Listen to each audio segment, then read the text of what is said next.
Hello, we're Knit and Purl with the True Crime Girls, and this is episode, I don't know, it's been a while. I'm Siân. I'm Daisy. And I'm Chris. Chris isn't with us anymore because she moved away. So I'm hoping to superimpose her somewhere. Somewhere. Yeah. Or you can just hear my disembodied voice. That could be quite scary. That's not. No, let's not do that. What are we working on today? I've finished a sock the other day. It's a bit of a scrappy sock. It's to use up some yarn that I finished. So I'm going to cast on the second one today. That's what I'm doing. Nice. Yeah, it's a little trainer sock. Thought it'd be quite cute. Yeah, very cute. Yeah. I'm doing a Toft doll. I'm going to butcher the name, I'm sorry. Nur Inatia Khan, who was a British / French / Russian espionage for one of the wars, I imagine the first one. But she had a pretty fascinating history. Let me just show. That is what I'm trying to create. I'll show it to Chris. Oh, bad. And so far, I'm that far through. I do have the arms and legs as well, but today I'm working on the hair. Oh, so have you got to crochet hook loop the hair through? Yeah, you crochet 40, and then you leave the ends open, and then you, I think, thread through all the ends, and you pull it, and then... Oh, okay. I'll show you the picture. It took me a while to kind of get it as well. Daphne. You kind of see how it all comes together under the hat. Oh, and she has a cute little beret. Yeah. Clever. So yeah, that's what I'm doing. Nice. And Chris, what are you doing? I have just finished stitching up this little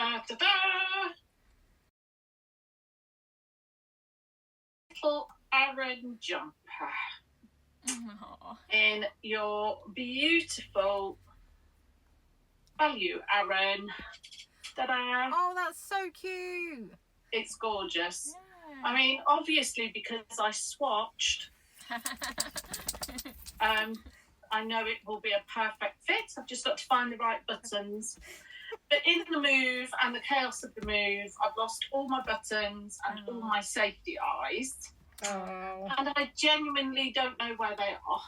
So it just means I'm going to have to buy more buttons. Oh, what a shame. Sitting next to a wall. No. of buttons. Yeah, sitting Yeah. next to the wall of buttons. Yes. So now I shall move on to a pair of socks because that's a nice, safe, easy thing to finish tonight. So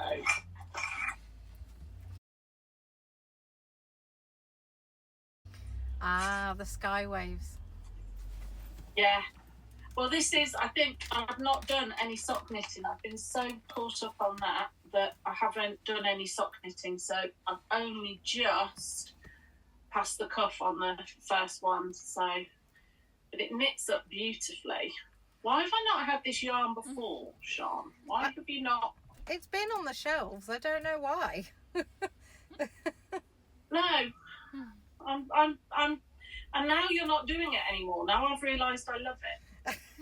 I mean, there's still some there. That is the story of my life. Now I've found I like it. It's not even that I'm not doing anymore. It's been discontinued. Exactly. Well, even more the story of my life then. So, but yes, it's lovely. I think it's just because it's just an odd shaped ball. Yeah, I think maybe that's why it's put a lot of people off. That's a very European style ball, I think. Yeah, and it's but there feels to be so much more. We said this last time we met, didn't we? It feels like there's going to be a lot more yarn on here than your average ball of sock yarn. Yeah. So, but it's gorgeous. It's lovely. Good. So, I'm glad. So, what's happened since we last saw you? I broke my arm. Hence why it's been so long. Chris moved away. How many miles did you move away? Pardon? How many miles have you moved away? It's about 40 miles, something like that. 40 odd miles. So yeah, it's an hour and a half to get back to you. But I have been back. You have been back, yeah. I've been back 2-3 times. Yeah. You drove back just to take me out after I'd broken my arm. Yeah, we went out for lunch, didn't we? And then I came back for work, and I came back to have my eyes tested. Yeah. That's really boring, isn't it? Gosh. And then you came back for work I've been again. back one evening as well, because friends were there on their way home, so we bobbed over one evening. Oh, that's nice. But yeah. And soon you two will come and visit me near the seaside. Yeah. And Daisy's been away as well. Daisy went away on an amazing holiday. I did. Yeah, I went to Thailand for about 2 weeks-ish. And then tomorrow I'm off to Menorca, so... Really? Yeah. I didn't know that. Did you know that, Chris?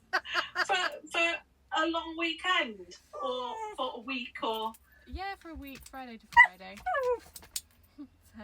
That's amazing. Yeah. Feels like happy holidays. Yeah. Get all my holidays in, and then it'd be like September, and I'd be like, oh, I wanted a holiday. Oh, well, at least you're getting them done though before like school holidays and stuff. True, that is a good point. Daisy's holiday in Thailand looked amazing. Yeah, it was amazing. Does it feel like forever ago? Because it feels like forever ago to me now already. Because I think my phone showed me, was it last year I went to Iceland this time. Oh, gosh, and that feels like 10 years ago. Yeah. It feels so long ago. Oh. Daphne, I'm going to have to cut you out loads. Why are you being a pain? Yes, not only did I move house, but my son got married. So I am now officially a mother-in-law. Wow. Although technically you've been a mother-in-law to Rose for quite a long time, really. Yeah, but now it's like legal. Yeah. So, as she said to Tom, nothing much will change, except now she's legally responsible for him and not me. So, and my baby boy has completely finished at university today. He presented his dissertation thesis to the board, so he should have his master's in the bag. Wow. So it's all very exciting. So, out of curiosity, which one do you call your baby boy as you have twins? Will, because he's the youngest by an hour and 3 minutes. So he's the proper baby. There was an hour between them? Yes. Wow. That felt like a long hour. That's why it all became quite crashy doors, because they usually only like an hour max.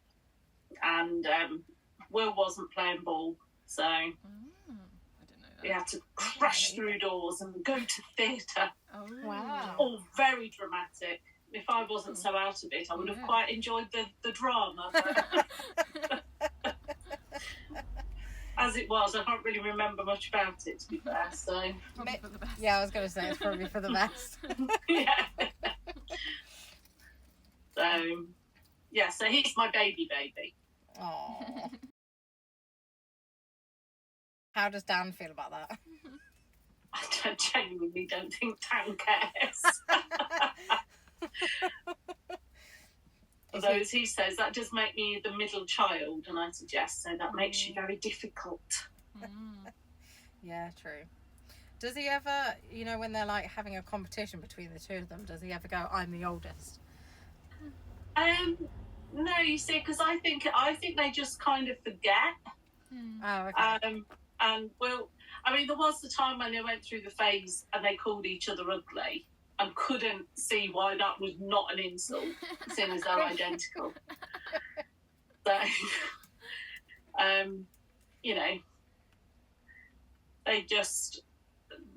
I think the thing that upsets the most is that Dan has always had a much slimmer face, and Will's face has always been a little bit more rounded. So Dan likes to point out that Will's got a fat head, and apparently that's hysterical. So. But I think that's really interesting though, because whenever you watch TV shows about twins, they always have the argument of like, I'm the oldest, and no. So you know, it's not true then. No, well, I suppose as well they've both got Tom, and he just pulls rank all the time. Oh, fair enough. So yeah. he's just, I'm the oldest, and I'm Mum's favourite. He said. So. That's it. They don't really argue that much, really. Over to you, Daisy, co-host. Thank you.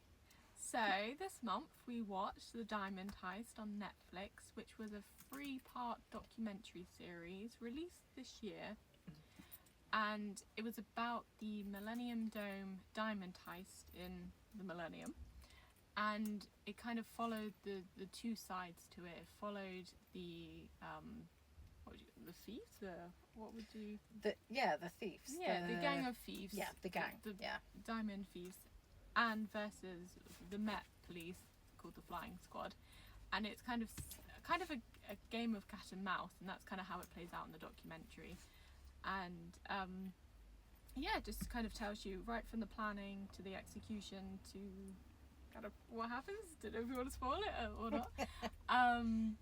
And yeah, it just follows the two different sides of it. For what was the specific diamond? It was like the most expensive diamond. It was called the Millennium Star. Okay. And it was 203 carats. So it's one of the most expensive diamonds. In the. I think it was like in the. I suppose at the time in the world. I don't know whether they found any since. I think they would have mentioned. Oh, it's definitely top 5. Yeah, definitely top 5. At the time, it was top 1 diamond. Yeah. Whether it's top 5 diamond now, I don't know. But yeah. So they wanted to steal that, and it was worth millions and millions of pounds. Yeah. And it kind of followed quite a lot about the construction of the Millennium Dome and the kind of culture at the time around it. Because it's very different to what we know nowadays of the Millennium Dome. So, yeah, I was also talking a little bit about that as well. And those of us that can remember the Millennium and not being small children, you weren't in bed when it happened. There was that hype around it being an absolute waste of money, and it being the butt of so many jokes about how it was a waste of time and a waste of space, and it would never last, and was very, very true, which was possibly why I found it so surprising that there was that kind of display in there. Because I would have thought it was not the place that De Beers especially would have wanted to have been connected with. So that was quite a... I suppose they hyped it up when they built it, that it was going to be like really, really impressive and great, and so De Beers probably thought it was a thing, a big thing. It was going to be okay. Yeah. And instead, but as they said, in one of the podcasts that we also listened to, or I did, and I know Siân did, it was saying that just the fact that one of the gang went 2 or 3 times to the Millennium exhibition was enough to arouse suspicion on the part of the flying squad that anybody would go back for a second time. Yeah. So, yes. But anyway, back to the main story. Oh, I was just going to say, I have to say, I went to the Millennium Dome because when I was younger, we lived in France. So obviously that was kind of like an attractive thing to come back to when we came home. And the main part that I remember was just the body part and seeing the sperms go across the ceiling. And that's the one thing that sticks in my mind because it was really, really creepy. See, I only remember the dome as it is now, with all the shops and the concert thing. So when they were showing that footage, I was like, what the hell is going on here? And maybe I went. I have a very vague memory when they mentioned that body thing. Yeah. I had a very vague memory, but I was 5 at the Millennia, so I could have gone, and that could have been a memory. Or I could just be maybe misconnecting it to something else. But it was just bizarre to see it not as it is today. Yeah. And Well, they're saying school trips were going, but that must have been primary schools because I was teaching then, and it you know, it wasn't part of. I can't remember any school trip going. It must have been primary schools then, because I feel like, you know, like learning about the body and stuff feels more like a primary school type Yeah. than a secondary school thing. I can honestly say I've never been ever. Wow. What? Not even as it is at the minute, as the O2? No, not even as the O2. Ah. I've only been So, once. I feel quite deprived. Yeah. Should have gone Or back maybe in just the message has stuck with me. Yeah. That is Oh, rubbish. You had the chance to see the diamond. I had the chance to go and see the diamond, yeah, but what was I doing? 1990. Yeah, I was 2000. I was a teacher. I was like well into time. Oh, Tom was baby, so I wasn't doing anything except existing, Yeah. and then back to work full time. So Oh, the joys of motherhood. the joys of motherhood. Do you remember this news story about the Diamond Heist? Kind of little bit, but it's not. I think it was more a kind of it was a very British robbery. It was kind of like the idea that they were cheeky chappies and it all went wrong. It was more like it was more again the butt of jokes. Oh, my little fat robin is back. We have a fat and a thin robin Oh. that come into the garden. Little fat one was on the fence. But it was more that it was the butt of jokes that it had all gone wrong, and it was, you know, that despite the fact that the judge in the case said it was an incredibly well thought out heist, it just seemed to be the thing of British comedy. Yeah. That I think that they also had the audacity to even try it. Yeah. So yeah, I remember it for that rather than anything else, really. I think they mentioned it in the show. It felt very like old-fashioned almost. Like not the kind of crimes you get typically today, like a good old-fashioned heist. Yes, yeah, it really is. And that is like the word of it, isn't it? It is a heist. Yeah. Do we get many But heists also the fact anymore? that there were no weapons used. Well, I mean, unless you count the digger, but that wasn't used as a weapon, if that makes sense. Yeah. Yeah. So, you know, in that sense, it's like it's quite harmless. I mean, it could have been horrendous, but it was not intended to be, you know, scary, terrifying robbery. As you say, it's a good old-fashioned heist. The cops and robbers. Yeah. Group were all British, weren't they? The head honcho, who was like the. See, I don't know. Is the geezer that had all the money?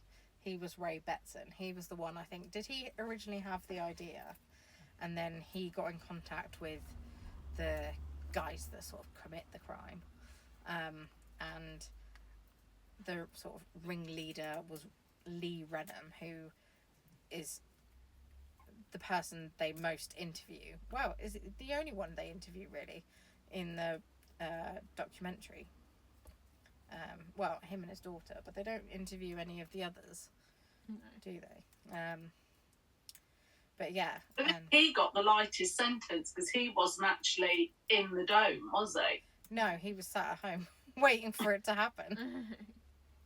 But all the planning and everything had gone on at his farm, hadn't he? And he'd done he'd stored and worked out and got the digger and all of that kind of thing. Yeah. So the De Beers diamond was kept inside the Millennium Dome. He was the one that figured out that you could just use... Was it a nail gun? Yeah. a nail gun. Yeah, just held a nail gun right up close to it and it just smashed the glass. Even though this glass was meant to be like hammer-proof and all sorts. So expensive. Yeah. It's quite funny though, like that man, he was like kind of genuinely learning. Like, oh, okay. Like, Yeah. he was quite interested himself, I thought. What, the guy who like paid all the money for the guy case? who was like, yeah, this glass is indestructible. And he was like, okay, yeah, that's a unique idea. That's a unique idea and it worked. Yeah. The gang had already previously done two sort of... They were technically armed robberies, weren't they? The ones with the ones that they'd done before, because I think that's how they got one of them in trouble.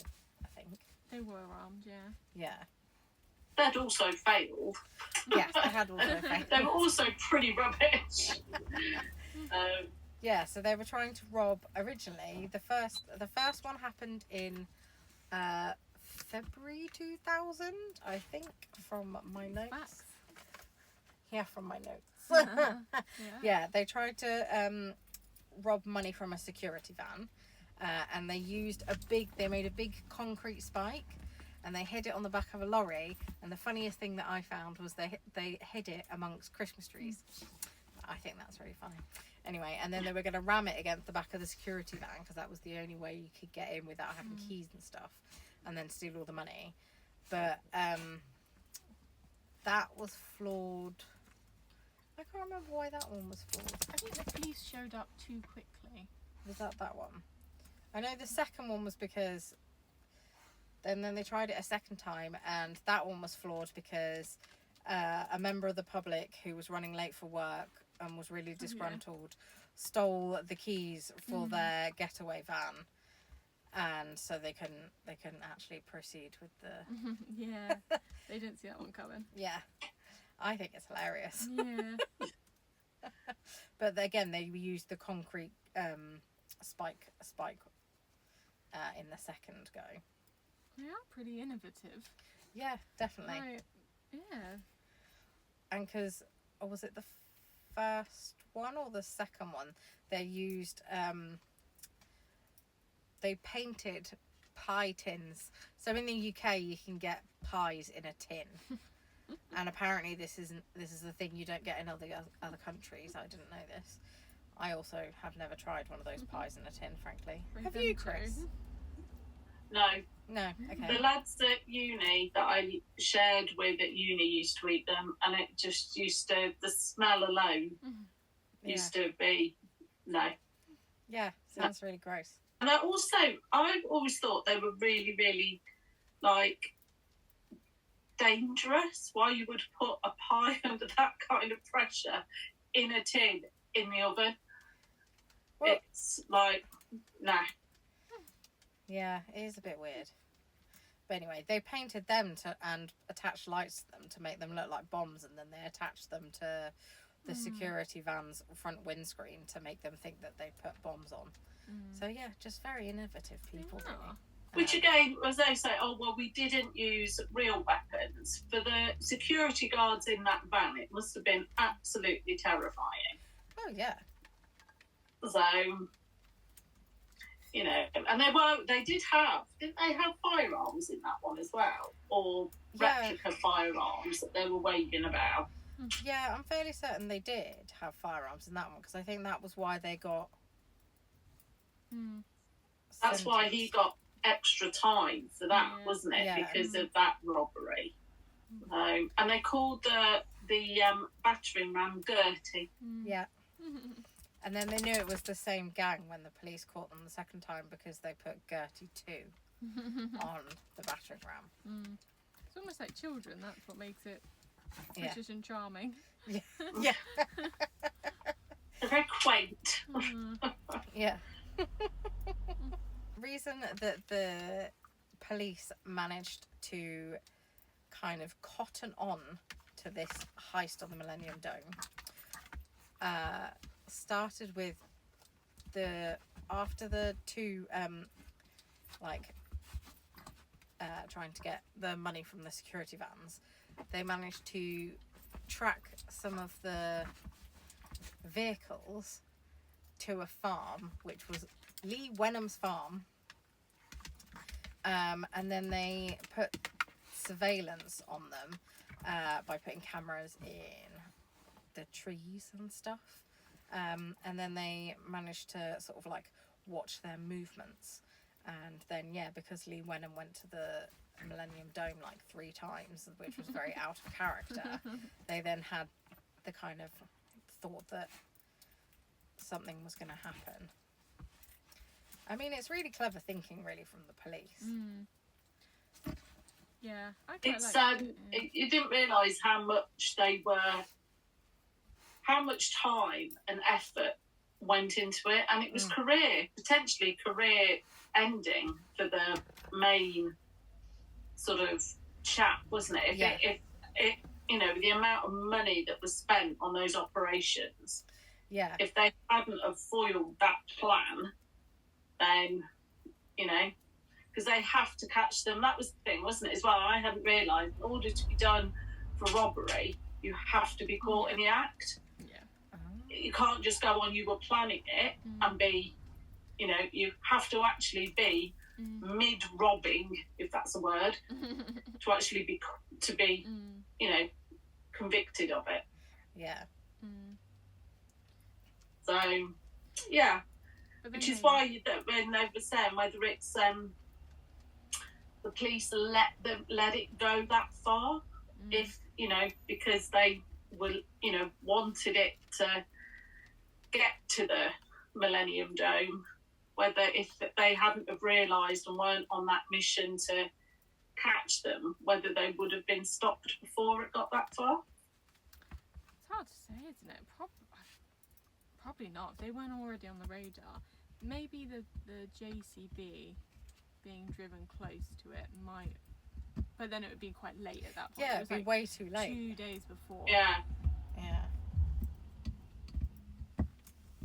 So, to say, it must have been horrendous for that bloke watching and waiting to see whether or not. Well, that's the thing, though. They thought it was the day before, didn't they?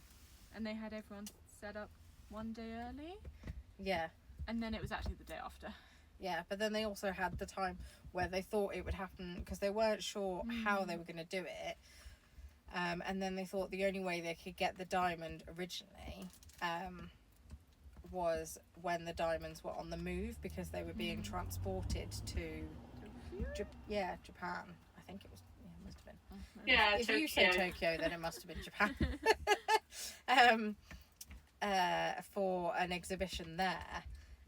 So they, spent loads of money on an operation to get to like keep an eye on the diamonds the whole move, thinking that it would happen en route, and then it never happened. And so they thought, oh gosh, we've spent loads of money, are we wasting our time?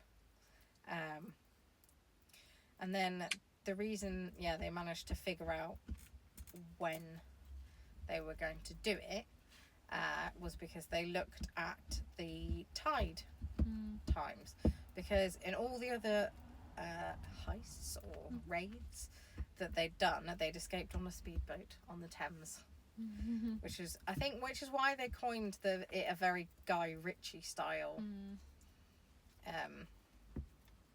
story. And I think it's really hilarious that Guy Ritchie actually produced this documentary. Did feel very his style. Yeah. So they looked at tide times to know when the tide was high enough for them to be able to escape the Millennium Dome on speedboat.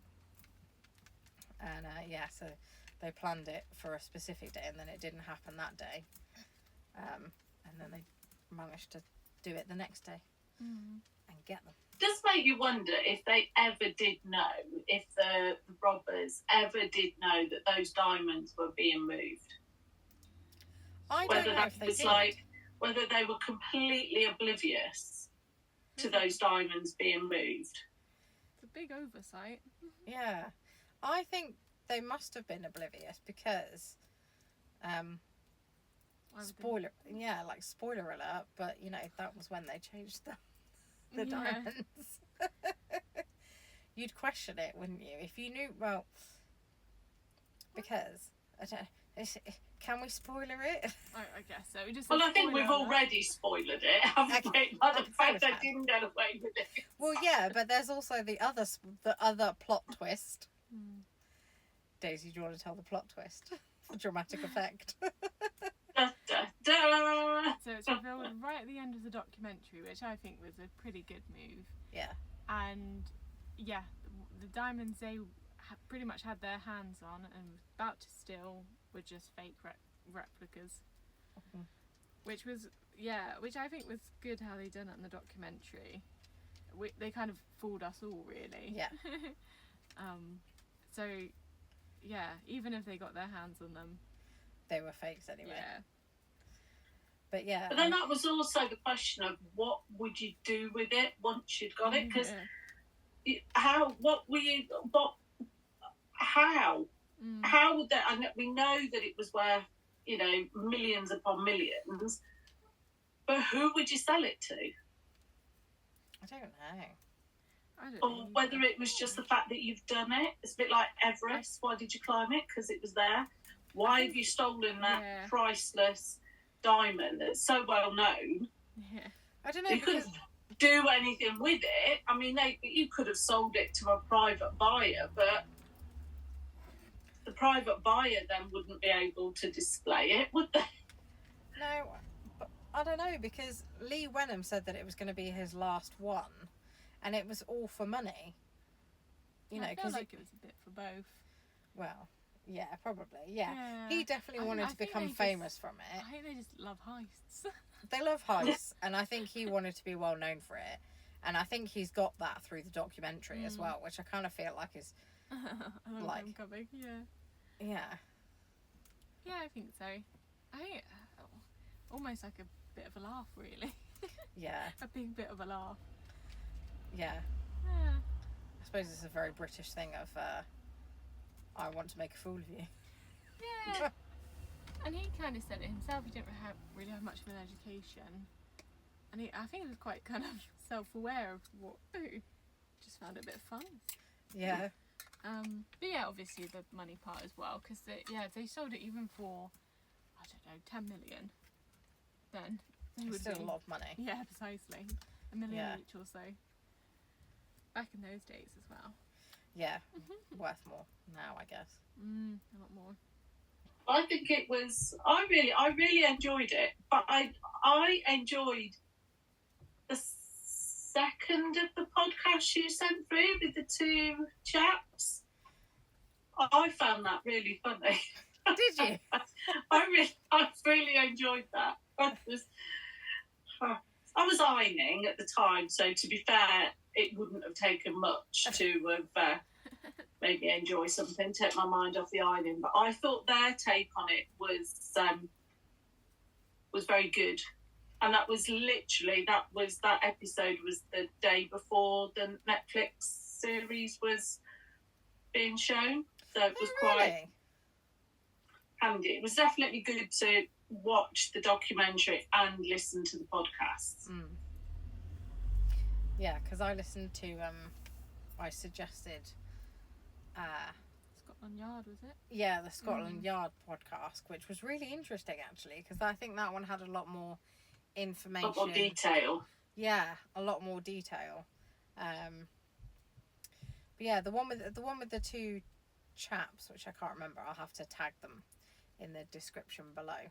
That one was interesting because it told you a bit more backstory about the Millennium Dome, which I found really interesting, but I've completely forgotten it now. Like, the reason why there's... Did they say there was 12... Oh, for the Millennium? Yeah, and they said that in the documentary. Yeah, 12 of the support things, one for each month of the year or something, or something like that. Something like that. I didn't know that either. Yeah. And the reason it was on... There's a big clock from above. Oh, yeah, it's like looks like a clock face from above. That was it as well, wasn't it? Something like that. Yeah, there was a lot of reasoning for the building of the Millennium Dome. Hmm. If you're interested, Google it, because our facts are terrible. We can't remember. Lots of things have happened in between listening to that Yeah, and recording this. yeah. Now we will rate the documentary out of yarn balls out of 5. Chris, would you like to go first, as you're very keen? I would give it 5. I really enjoyed it. I thought it was well made. The twist at the end, with the man from the De Beers section, the fact that it was one of the actual perpetrators who was, you know, and I felt he got what he wanted from the whole thing, is that he's got his little bit of fame. But yeah, it was well written, well done, and I really enjoyed it. So I'm going 5. Daisy? I think maybe a 4.5. I think it was very well done. Yeah, maybe just the topic wasn't as interesting as like a true crime one. So I'm trying to think whichever ones we've given like 5 balls to. Have we given any 5 balls to? Yeah, we definitely have, and I feel like some of those are just a little bit more like up my alley. But yeah, I think it was really well done, and like the twist, like, you know, when they said, oh, when we broke in, we stole the diamonds, we got on the boat and we left, and there's like, no, we didn't actually do that. Like, yeah, that was good. Yeah, they did a few twists which were funny, and it was nice to hear the 2 perspectives of it. But yeah, I'd probably say 4.5. Very good, but I think we might have slightly better for me. Better ones to watch. Yeah, you know what? I'm going to agree with Daisy. I'm going to go with 4.5. It is very well made, and it was an enjoyable watch. And yeah, I liked the fact that they really, you know, the guy kind of telling the story was the guy who was actually in it, and then you've got the guy from De Beers, and you've got the guy who spent money on the thing, and then you've also got John Shatford from the Flying Squadron. Oh, drop my piece of paper. Yeah, I liked that they had John Shatford from the Flying Squadron as well being interviewed as well. I liked that, and yeah, as Daisy said, the twists and turns were pretty good. The way they filmed it and acted out and pretended that he'd done it, and then, you know, retired in Spain, but actually that wasn't how it panned out. Yeah, it was really good. But yes, so 4.5 because, yeah, I agree with Daisy. It's not as gripping as, and that sounds really horrible, but the morbid ones. I like the morbid true crimes. It was less gruesome than some of the ones. It was a bit more light-hearted, or less disturbing than some of the ones we've looked at before. Yes, yeah. It's more sort of Keystone Cop-ish than what we've done before. I mean, it makes a nice change from our gory ones. But yeah. Well, psychologically damaging ones, the ones that you keep thinking about. Yeah. Yeah. So if I compare it to like the Cecil Hotel or the Night Stalker, I would say those are my true 5 out of 5s, because I would watch them again, even though I know what happens. Yeah, they are good. But in terms of like well made, I would say this one's probably even better well made than. Oh yeah, definitely than those ones. Those ones, yeah. Yeah, because in fact, I would say, like the Cecil Hotel ones and the Night Stalker ones, I'm always still left with questions. True, yeah. Whereas the Diamond Heist one, I feel like all our questions are ticked. I think that's easier because everyone's still alive. Yeah, that's and it true. was a little bit of almost like a bit of a joke that people were wanting to chat about it. Yeah, that's true. Yeah. It did make it easier, but I think it was really well done. Yeah. And unlike the last thing we watched, they didn't do loads of silent bits with writing on the screen where you Oh, whilst you were yeah. knitting, you didn't have to constantly look up and miss bits. I forgot about that. So, how much has everyone done of their their projects today? I've done 20 odd rows, 20 rounds. I've cast on my sock and Oh, that looks so tiny. but still I did something. And casting on, the first few rows when you've cast on are the fiddliest, aren't they? Yeah, I have to do them on the straights and then swap to the minis. As soon as I've done one row, I'm like, must change to the circular. Oh. And Daisy, how's your hair coming along? I've done all the hair. Oh, so wow. Now I need Wow. to like pull it all together essentially, and then artistically style it. Oh, okay. So it's gonna, the ends will come together at some point, and then I think I'm gonna do like you know when you tuck the ends in. Yeah. Oh, Like like that. oh, like a little roll. Yes. Yeah, like a little, like a bun. Yeah, How like you do is it bun. 1940s? Like. Oh, with the, like, yeah, the cloth, yeah. Yeah. Yeah, or like Yeah. a little side sweep. Yeah. Something like that. She's got like hair like that, which is hard to see in Oh, the black. it should be amazing. Yeah, she's gonna be really cute. And then I will just style the hat if there's any messy bits. So. Yeah. Oh, you're gonna have to bring her to the next podcast recording when you've done that to show her off. Yeah, because I do have and little booties, little legs Oh, and they've booties. got little bows You on. can take the boots off as well. You can take them off. Oh my gosh, that's so cute. And then, oh, the thing that broke my crochet hook, the arms. Oh. Oh, yeah. Oh, and its little fingers. Yeah. Do you know what? That took me way too long to work out what had happened in that picture. I'm like, that's a really bizarre hook. Oh. But yeah, it's coming together. Did you have to buy yourself a new crochet hook? I did. Yeah. Oh. I know. Worth it though, because she looks cute. She is good, yeah. Yeah. Just realised I didn't do the eyes. Well, you can do them another I time. do, but you know you put the safety back on. Oh, When I'm okay. going fishing, Oh put dear. the safety back on. Are you going to give it to a child? Does it matter? Can you just sew I am buttons the on? child. Are you going to chew its eyes? Yes. Okay. There's definitely more years between me and Daisy than I thought. If you enjoyed today, please like and subscribe below. Comment if you have any suggestions of things we'd like to watch, because we love true crime, we love knitting, we love crochet, and we especially love true crime. Thank you very much for joining us. Bye.